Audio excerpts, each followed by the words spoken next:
Dalam video ini, gue lagi pengen bagiin 7 hal yang diam-diam itu merusak hidup kalian. Dan banyak orang itu sayangnya itu nggak sadarin tentang hal ini. Kalau lu bisa eliminate atau eliminasi semua yang gue akan sharing 7 poin di dalam video ini, menurut gue hidup lu itu akan berubah. Karena gue percaya hidup gue itu berubah sejak gue berhenti melakukan 7 hal ini.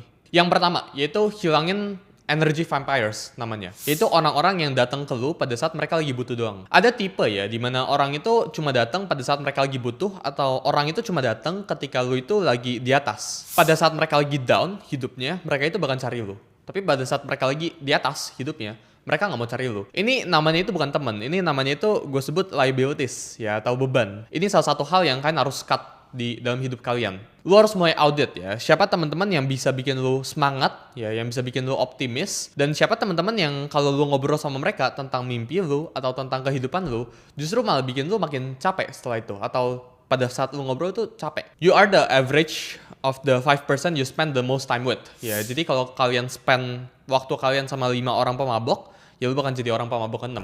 Kalau lu spend waktu 5 orang sama yang produktif, lu bakal ikutan ketarik jadi produktif juga. Jadi pertemanan atau circle lu itu harus lu evaluasikan ulang. Karena lingkungan itu sifatnya itu nggak netral. Lingkungan itu sifatnya membentuk lu. Ketika orang-orang itu merasa, oh gue itu orangnya punya pendirian, nggak apa-apa ada orang-orang yang jelek di sekitar gue. Tapi seiring waktu berjalan, quality of life lu itu bakal mengikuti 5 orang terdekat lu. Jadi perhatikan 5 orang terdekat lu itu kayak gimana, cut yang lu rasa mereka ini nggak kasih impact positif ke hidup lu, atau justru bikin hidup lu itu semakin capek. Ini ibaratnya kayak ada freezer ya, freezernya itu lingkungan. Ini kalian itu mau masukin barang sepanas apapun ke sana, atau lu punya pendirian sekeras apapun, tapi kalau lu masukin ke freezer long enough, lu masukin ke kulkas lu cukup lama, ujung-ujungnya barang panas ini bakal jadi barang yang dingin, atau dia nggak bakal jadi panas lagi. Ini sama juga kayak hidup kalian. Ketika kalian itu punya pendirian, tapi circle lu ini yang bisa narik lu ke bawah doang kerjanya, ya ujung-ujungnya lu nggak bakal grow.